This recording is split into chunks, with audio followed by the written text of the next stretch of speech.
Balloon Beats.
What is going on, everybody? Welcome back to Unhinged Live. As usual, I'm your host, Patrick Hennessy, joined today for the pregame by the man, Brandon Kramer. How we doing, Brandon?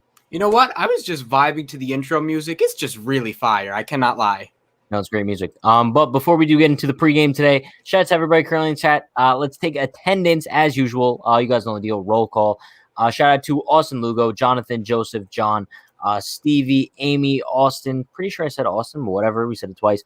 We got Borg, BB, Cake by the Ocean, Lori, Victor. Who else we got? We got Howard, John, Chris, Jeff, All Rise. Where'd All Rise go? Oh, there, right under Jeff. FJ, sorry if I missed anybody. Hope everyone's having an awesome day. Besides the fact, besides the fact the Yankees won last night. Pretty decent lineup. I would say a better lineup tonight than they had last night. So they're going for their third win in 4 days, which would be huge for this team. Let's pull up the lineup for tonight. DJ back at the leadoff spot. And then we got Stanton 2, Judge 3, Torres 4. Gio is back in the lineup after missing just yesterday, right? With the lower back tightness. He was pulled from Wednesday night's game. And then Hicks, Sanchez, Frazier, Odor with Monty on the mound. Brandon, we have any interesting? I actually, the first thing I want to mention is I love finally giving Judge some protection. Gleyber Torres, hopefully with Gleyber, like I've actually been noting this. I've said in the chat a couple times, and Paul O'Neill detailed it first, which he's right. Like Gleyber Torres, up until he gets 2 strikes, his swing is just so long. But when he shortens up for 2 strikes, like we've all seen with Gleyber Torres, he gets a lot of he really kind of swings it through the zone with his hips, so he doesn't really need a long swing. But I love that Judge has some sort of protection, so maybe he'll actually get a pitch to hit. And hopefully Hicks can continue. The Indians pitcher is a righty, right? It's Logan Allen. I believe he's a righty. Correct. So hopefully Hicks can build off of batting from the left side. And the big thing with Frazier is he needs to stop his swing percentage at strikes in the zone is awful. It's 35%. Logan Allen's a lefty, actually. Oh. Yeah. Okay. Okay, but hey, anything with Hicks, as long as he can just keep building, well, then maybe that'll be easier for Frazier then. No, yeah, I mean, bro, also standing in the tool against lefty is kind of something I'm I was rewatching Stanton's 2018 home runs, and he had a lot against lefties. Remember, every time a lefty pitcher was on there, we're like, oh, Stanton's going yard. No, yeah, he kills lefties. Also, I think having a lefty on the mound is huge for Aaron Hicks, just because, I mean, looking at the splits, we know he bats much better from the right-hand side of the plate. So maybe we could see Hicks have a good night tonight. But I would say kind of the biggest thing for me in this lineup tonight is Gio being back. Yeah. It's huge. He's the Yankees' 5-hitter now. He's kind of emerged this season as one of their best hitters. Hopefully he could keep it up. I think the lower back tightness was probably just from carrying this lineup all season. So I'm trying to say this as PG as possible. You know how in 2019, Brandon, this makes sense. Gio Urshela, remember when he slipped when he was throwing the ball and had to go to the locker room because he had lower back tightness, and then Chapman last year? What is it with the Yankees and having these low? Brandon, no. I know what route you're going down. The answer is no. But listen, Rougned Odor is still at second base. I guess kind of a plus with that is we don't have Mike Ford in the lineup. If it's coming down to like Rougned Odor or Mike Ford, I'm just gonna say like, bro, Rougned Odor any day of the week, and that's really not saying a lot because Mike Rougned Odor is not that good. Could we get neither? Can we get Derek Dietrich? Well, no. Just think about this. Can you actually pull the lineup back up for a second? Yeah. So when they say Luke Voit should be back in roughly 2 weeks, Which is very early in my opinion. I hope they're not rushing him back. No. So my question is, where the heck would we put him? Because like when we were fully healthy, he was batting. Was it 4th or 5th? Wait, why are you confused by that? No, like where in the lineup would we put him? Like what number? No. I think he bats 4. Yeah, I think 4 is the perfect spot for him. Everyone just kind of shifts down, except I would kind of keep Judge at 3. I like Judge at 3. So do I. But I also don't like Stanton at 2. I like Stanton at kind of like 5. You know.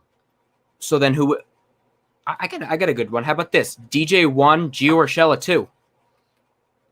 Fair enough. You could say that maybe he has too low of an on base because I believe his on base is.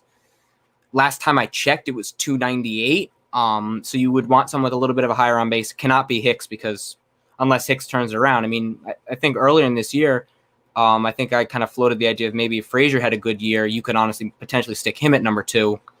But I think that honestly, I think 2 would be a great spot for Gleyber Torres. Yeah, I definitely agree. Shout out to Lori C with the $5 dono. Appreciate you, Lori. You are an absolute legend. Pat, nice breakdown and content on Chappie today. Good work. That split is nasty. Now, for those of you who did get to see the Chapman video, you were in for a treat just because it was only up for like an hour today. I'm kind of taken down from the channel only because I kind of forgot it's supposed to go up on another platform that I will tell you guys about on the post game. There's a separate platform that we're gonna be working with now, and we're gonna be producing exclusive content on there. So yeah, if anyone didn't see the Chapman video, you'll be able to see it tomorrow. For more information about that, stay tuned on the post game. But thank you for the $5 donor, Lori. Genuinely appreciate that.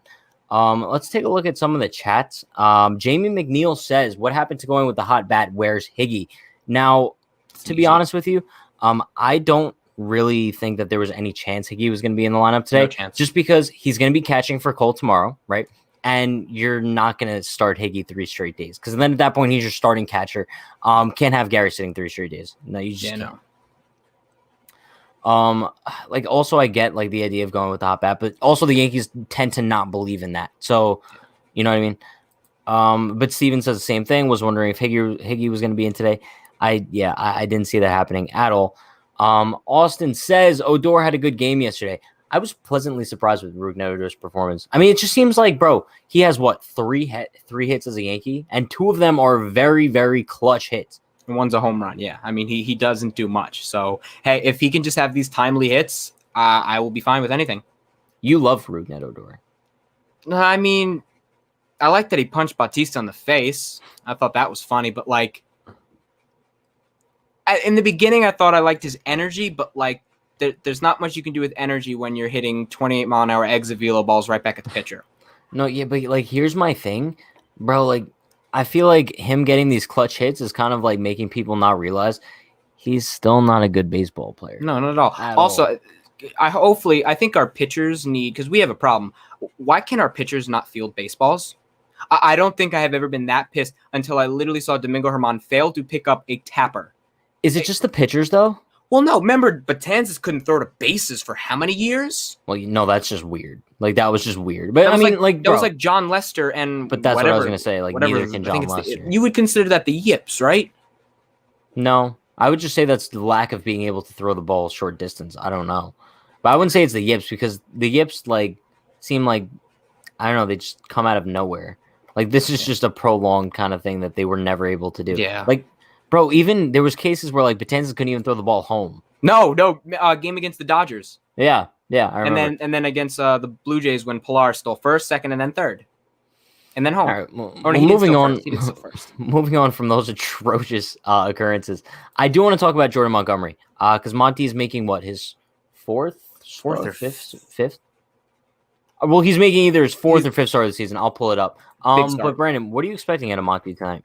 just to continue what he's been doing all season. Well, I think with Montgomery, you'll be able to tell early on if he has his stuff. He's the kind of guy where, 4, by the way. He's the kind of guy where if he doesn't have his stuff, he'll kind of grind through. It's not like he'll find something. I mean, the key with Montgomery, especially facing probably a right-handed heavy lineup because Ramirez will be batting from the right side of the plate, is to get the ball in.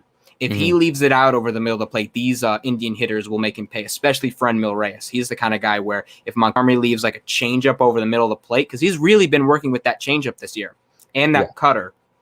So that cutter will be really important. Look for like cutters on the inside part of the plate, of course, the sinker in, and some changeups low and away against righties. That could be a really effective pitch today.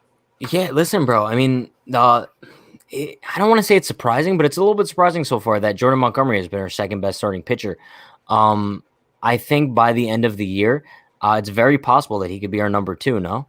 I mean, people forget that before his Tommy John, he was a really good number 5. In 2017. And like in the beginning of 2020, he started off well, then struggled, but that's normally what you get when your first full season after Tommy John.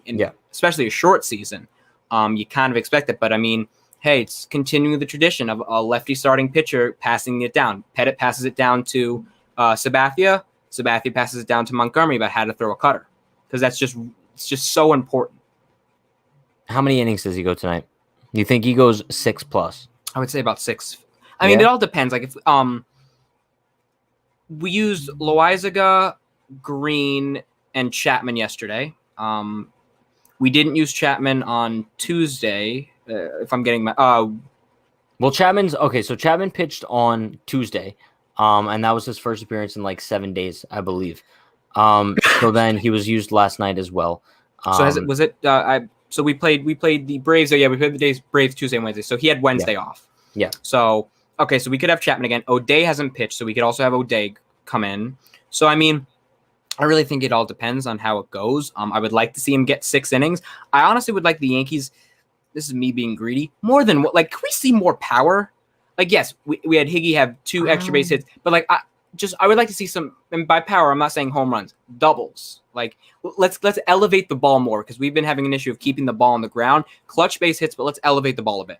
Yeah, but here's my thing. It's like when a team is struggling offensively, like this bad, I think you might be better off going the small ball route. I think it has the ability to kind of like get guys hot more. And if guys are struggling, it's kind of a lot to ask for like Gleyber to just crush a home run rather than just getting like a bunch of hits strung together and kind of like moving forward that way. You know what I mean? I would like to see DJ really kind of set the tone for us early, like lead off hit. Like DJ, you can see he didn't have his timing to start the year. He mentioned it himself. So it'll be interesting to see, because towards the end of last game, he was starting to line the ball a little bit more than that we're used to seeing. His front side wasn't flying open. And I will say, Paul O'Neill has been amazing this year. Michael Kay has been terrible. No, I know. There's actually no denying that. We know like last year, I was a huge knocker on Paul O'Neill. But this season, he's been awesome. Like, love his insight. But Michael Kay, for some reason, it just seems like, bro, he's always so lost. Like, I know for at least in these games, he's not home. But when I was showering, I was listening to John Sterling. John Sterling's like 150 years old, and he's doing a much better job than Michael Kay. And he doesn't probably know how to use technology. Yeah, listen, I really don't know what Kay's issue is. But whatever. Evan says, Stan went from a beast to a chihuahua so far this season in terms of his batting. Nobody's been afraid to face him. Now, listen, here's the thing about Stanton. I think what a lot of people forget to realize, he's been like this his entire career. He's a streaky hitter, and when he's bad, he just puts up really bad looking at bats. It doesn't mean that he's a bad baseball player, because he's a very good baseball player. If you want to be reminded of that, go to his ALDS highlights from last season. You'll see he carried the team. So eventually Stan's going to turn things around. And yeah, he's always a slow starter to the season. Just stay patient with him. With Stanton, I'm actually going to look at his his MVP season. People forget that at the All-Star break, he was for the first half of the season, he had 26 home runs and 58 RBIs. People forget he hit 18. So the start of July, he had 21 home runs. Then he hit 12 in July, 18 in August. Like, he was, but I mean, he hasn't started like this bad, but like, Stan's the type of player, he goes off of momentum. He's gonna get around. You could see he's kind of pressing a little bit. He's a professional hitter. He's gonna find it, and then he's gonna go on this prolonged hot streak. No, sure. I mean, like even if you look at his career splits, for example, right? I mean, his career stats in April, his average hovers around like 240, but then just about every other month of the season, his average hovers around 270. So he's a slow starter every year. Just stay patient with him. He's gonna come around eventually. But that doesn't mean that I still don't think that the trade was necessary, because I still don't think that was. But I mean, what yeah, are you gonna do now? Looking back, I mean, when a guy like that falls into your lap, you kind of have to pull the trigger. I think if it was now, of course, everyone can go back. Oh, we should have gone for Yelich. I don't think anyone can sit here and say, "Oh, you expected Yelich to automatically turn into a 40 home run hitter." I mean, he was struggling to hit 20 home runs with the Marlins. I wasn't expecting a 40. Now, some people say Ozuna. If you think Clint Frazier's bad at defense, wait till you see Marcelo Ozuna. He's I think notorious. they just like Ozuna because of the fire that he provides. But also he has a good bat. But you also remember what he did with the Cardinals when he tried to climb the wall against the Dodgers and he got his foot stuck? Yeah. Let's see. Matt Finch says, more likely to start game 2 of a playoff series. And yes, I'm still sure the Yankees are a playoff-bound team. I would agree, Matt. Montgomery or Sevy? Montgomery. If it's between those two, I'd say Montgomery any day of the week, just because he's going to have the experience so far this season. Like, A, who knows when Sevy's going to come back, and B, who knows what you're going to get out of Sevy once he... You really don't know. They're going to, think of Sevy like a baby at this point, coming back from, an injury. They're going to take their time with him. Oh, and there's no need to rush him. I mean, could I see him making a difference in the bullpen? Yes. But, I mean, if they say him in the bullpen. If they say he can come back in June, then you can stretch him out. Yeah, I mean, listen, here's my thing. The way you kind of said that they're going to baby him, I completely agree with you. Just because we look at how the Yankees are kind of babying Tyone and Kluber, that is nothing compared to how they're going to baby Sevy. Expect his first start back, probably going to go 2-3 innings max. I can't see him going 5 until maybe his 3rd or 4th start. Yeah. Is that crazy for me for saying that? No, because what they usually do, with Tyone, I get them what they're doing with Tyone. That guy's come off of 2 arm surgeries. It's going to take a little bit to build him up. With Sevy, you'll probably have 50 pitches, then 65, then 70, or then 75, then 85. Then he'll have, I would say after about 5 or 6 starts, you'll have his first stretched out start. But also remember, he's not going to have all of his stuff toned down. He's going to honestly be a little bit wild. This is me just kind of going off what you've seen from pitchers that get Tommy John. Sure. I mean, which would be expected, Yeah. Let's see. Martin says, I think Monty going pitched last outing. He made some mistakes with his pitches, so I think he's going to have his best start of the season. That would kind of be huge. Honestly, all I'm asking for is a quality start. Yeah. Keep us in the game. I would like to see the offense score more than 6 runs, 6 runs or more again. They scored what, 6 last night? 6. It was a 6-3 final, yeah. Yeah. I mean, and towards the end of the game, everyone was hitting the ball hard. So maybe Boone doesn't go with a hot bat, but you would hope that something's starting to click in their head. Bro, I'd like to see Clint kind of just do something. It's just really frustrating with Clint. We both love him, but what's really concerning is he's not swinging at strikes. No, I think the book out on him is, 2 strikes, throw him a fastball down the middle. He'll take it. You know what, though? I am happy that they're giving him consistent at-bats, even though he's still struggling. Because once he first started this slump, it seemed like the Yankees just didn't even want to play him, which I think is kind of the worst thing to do for a guy who first started a slump. It's a mental game. Well, I would say first it's kind of a physical aspect of your game, but then once it becomes a trend, then it's a mental thing. And I think the more you bench the guy for it, the more it becomes a mental thing. So hopefully he could turn around quickly because the Yankees need him to. But Matt has another great comment. Luke Voit is going to provide a big jolt for this team in more ways than just adding his bat. I see him as this year's let's effing go guy. I would totally agree. Bro, I think we discussed this in either spring training or the offseason. Whenever we found out Luke Voit was going to be hurt, I think the reemergence of Luke Voit can maybe have 2009 A-Rod comparisons, right? I'm going to say something that could be controversial, but we're unhinged. Luke Voigt's a better captain than Aaron Judge. I'm sorry.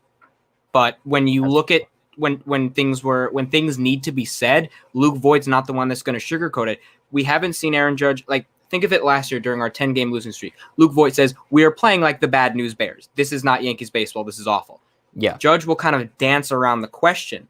Like I don't know why, but yeah, like, but also, I mean, bro, that's like that's like a Jeter-esque response, like Yeah. dancing around the question, and like Jeter was a great captain, so you know what I mean. It's like you could say like Voit is a stronger presence in the clubhouse, but I think at the end of the day, like Judge is still kind of like the captain of the clubhouse. yeah, But I I would think just say Voit would is rather definitely stronger. Voight should be the spokesperson. Fair. BB says, do you think Stan should play some outfield or afraid he might get hurt? I mean, we talked about this in spring training when news kind of came out that he wanted to and the Yankees wouldn't let him. I think if you were going to give him some outfield reps, spring training would have been the best time to do it. And I just don't see them throwing him out there in the outfield at all this season. Maybe even for the rest of his career. Honestly, he's probably done in the field, which is ridiculous to think about. I mean, right now I get it because like your outfield you have a lot of depth. I mean, maybe if you need like another guy to DH one game, like an emergency case, but like if you have Stanton play the outfield, then where's Frazier going to play? Because you know Stanton's going to go play left, and then you know Frazier's now your fourth outfielder. He can't DH because then you'll have someone else DH. You'll probably have Gardner would be over Frazier for sure. Don't get me. Don't his at bat with the bases loaded. I knew what was going to happen. He was going to miss 2 easy pitches. He was going to take a slider, and he was going to slap a ball to the left side of the infield and just ground out. He was up last night with like bases loaded, I think 3 times. I think 3 times. All I know is like, it pisses me off. Damian says, if Ford or Odor, bro, whenever someone asks like Odor, like that's the most complicated 2 words that I can say. Yeah. Like, let's That's try like quarterback and cornerback for me. Sure. If Ford or Odor don't step up for the rest of the series, I really feel like the Yankees will not have a choice to bring Dietrich up.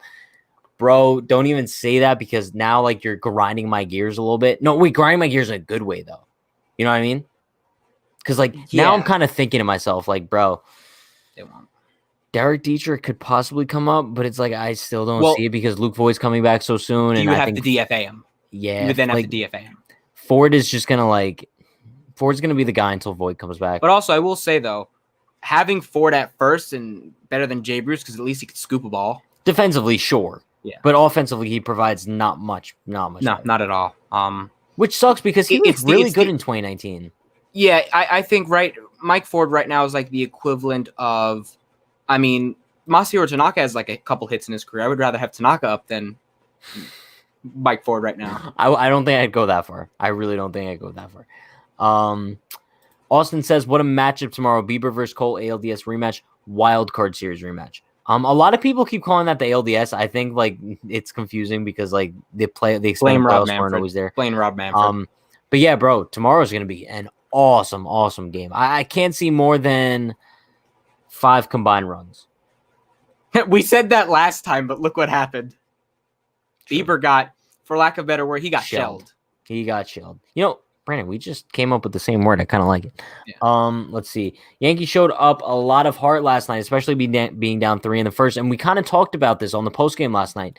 An underrated aspect of last night's game was the fact that they were trailing 3-0 very early. And we thought the floodgates were about to open. I'll be flat out honest. I was like, I don't see them. We thought it was done, bro. I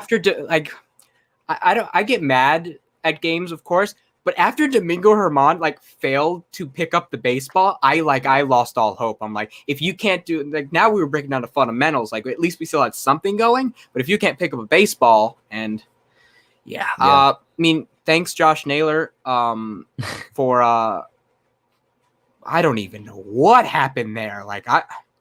Josh Naylor really fell off after the playoffs last year. Bro, he was God. He was Babe Ruth. He was Babe Ruth. No, he was like Babe Ruth on steroids, facing like with a metal bat. You couldn't throw anything by that guy. I do want to bring up this comment here. Cabazon says Deivi Garcia for Sunday. Now, apparently the Yankees are deciding. No, I thought they're deciding. Brian Hoke announced, I think, about an hour ago. I thought they were deciding between Deivi and an opener. That's for Monday. Okay, so for Monday, the Yankees are deciding between Deivi Garcia and an opener. Bro, if they go with an opener over Deivi Garcia, I'll be sick to my stomach. Bro, I mean, I was reading that tweet and I'm like, okay, as Michael K, I will give him credit, ripped into the Yankees. Stop trying to be another team. You like the reason why the Rays did an opener and the Athletics did an opener is because they didn't have enough starters. Yeah. We for the first time ever, we have enough depth. Michael King could start. Like you have Cole, Tyone, Kluber, Montgomery, Domingo Germán, Deivi Garcia, Mike King. Like that's 7 pitchers. You have 5 pitching spots. You can't tell me that Deivi Garcia. What has Deivi Garcia been doing with the alternate site? Has an opener been opening for him? No. Pitchers are creatures of habit. That's the thing with Nick Nelson. You bring him in the first inning, you don't tell him till the night. Like Deivi Garcia is a starting pitcher. Starting pitchers start the game. Stop trying to be the Rays and just like it's gonna honestly, it would mess him up mentally. Yeah, listen, I think what he's kind of becoming at this point, and I hate to say it, but a pitching version of Clint Frazier. It seems like the Yankees refuse to kind of give him the call up until they absolutely have to. You know what I mean? Like it seems like the past few years, the only times the Yankees would actually bring up Clint Frazier was when there would be like an injury to every single person in the outfield. He was probably like number 6 on the depth chart. And I feel like that's the route they're going down with Deivi Garcia, and it's frustrating. I mean, the only way I can defend like the Yankees' perspective is like maybe they want to give him a little bit more time because he was kind of jump started in AAA. I will say he only like a couple starts, maybe fine tuning it. But like Domingo Germán hasn't pitched in 2 years, and he comes right up to the major leagues. Yeah, no, that I don't get. But like with Deivi, he was getting. It's not like he's facing scrubs in the alternate side. He's facing like, Odubel Herrera is another name. Oh my, I forgot about Odubel Herrera. Yeah, he's he lost his job because of some off the field issues. He's still in Philly, right? Yes, I don't understand why, because the details of what he did was really he was a beast for a while. Yeah, remember 2018 he was doing really well, then Sevy was like, you know what, I'm not scared of him. He threw 102. I think when Sevy hit 102 by him. Something like that. Damien says, fellas, imagine Luke and Dietrich's energy on this team. Whoa. Bro, I would just imagine like Luke Voit, like let's say Rougned Odor is still on the team. Like Luke Voit and Derek Dietrich would just take turns bench pressing Rougned Odor. I could see them doing that. Brandon, I'm going to say one thing, chat. I'm pretty sure all of you could agree with me on this. Rougned Odor is a Spanish version of Brandon. That's essentially the case. Sorry. I wouldn't say that. I wish I could hit home runs the way he hits them. I wish I could kind of say it's a compliment. Yeah. I would say does that mean I got good punching power? I guess I'll give it to you. Yeah. I mean, also, I think it's the hat because he has like that big hat with a flat brim. You know, like that's how you rock it too. This one's not flat. Like a Little League World Series hat. Remember? Let's see. Jeff says, wouldn't they want to give Deivi some reps in the alternate site? Do we know if Deivi made? They have been. How many starts have he made? A couple. He's been pitching a couple times. I've seen at least 2 or 3. Interesting. I wonder how he did. Because, bro, are there even like stats online for the alternate site? No. That's so just follow annoying. what's his name? Connor Foley. Connor Foley. Yeah, he's a cool dude. Let's see. I guess the Yankees didn't learn their lesson from last year when they had Deivi opening. Are we going back to ALDS game 2 right now? Please don't. Like that's gonna trigger a full-on flashback, one that I'm not like in the mood to feel. Yeah, no, it's going back to that makes me sick to my stomach. I can't even think about it right now. Ed King says, I have to believe that the Yankee Brain Trust has more info to base their decisions than we do. I'd like to think so. But some of these moves just like really confuse me, and I hate going back to it all the time, bro. But the idea of acquiring Rougned Odor still doesn't make any sense to me. I understand like they view him as like one of their marvelous projects that they could turn him into like the next Luke Voit or Gio Urshela. But we talk about this all the time as well. Like, bro, there's a lot of projects they aimed for and just didn't work out at all. You know what I mean? So it's like I don't see him being one of like those Luke Voit, Mike Tauchman kind of guys. You know? I don't even know. I mean, I don't know who makes decisions these days. I don't. I do. No, I do. How was the line? I think the lineups are now made. I think I'm buying into it. You know what, Judge? You'll still stay in your spot, but let's pick your name out of a hat. Okay, but like seriously, let's be honest. How much input do you think Aaron Boone has on the starting lineup? I actually think he does. I think solely him. Well, no, the scouts give him all the information he needs, and I think at the end of the day, it's Boone that makes the lineup. But like, I think the scouts and like the I'll quote Dave Gettleman here, the computer folks will have like a large part in who they choose. Fair. That's fair. No, I think it's probably an even middle between the two, right? I doubt there's ever a time where Aaron Boone can just submit the lineup on his own and just not consult anyone else about it. Yeah. So in that case, maybe, I don't know. I'm not going to say it, but So, Chad, that is actually, no, it's not. Let's make some predictions for tonight's game. Do we think they pull it out? Can I make my bold prediction though? Make it. So I think we're gonna get 2 home runs, one from Frazier and one from Hicks. I like it. I could go Brandon, even. do you have water? Do you have a bottle of water, bottle of anything? Not near me, no. Well, that's fine. All right, whatever. I like the bold prediction, so I'm guessing they win, right? Oh yes, they're gonna win 8-2. I like it. I have Frazier going yard as well. I have Glaber going yard. Maybe. I think the Yankees win tonight. 5-3. I think it happens. Brandon, we have a new thing that we do instead of meditating. It's called cheers. So you could just fake cheers with me. Ready? I have a can of Sprite. All right, do it. Ready? 1, 2, 3. Cheers. There we go. There we go. There we go, chat. I hope you guys cheered with us. That's our new thing, apparently, because we did it yesterday for the first time. The Yankees won. Love to see that. Hopefully they can win tonight, make it 3 out of their last 4. Chat, appreciate everyone for joining us today for the pregame. You guys know the deal. We will be going live for the postgame directly after the game tonight. So make sure you turn on post notifications so you do know when we go live. You guys know the drill. Stay happy, stay healthy, stay safe. Peace. Enjoy the game, everyone. Let's go Yankees.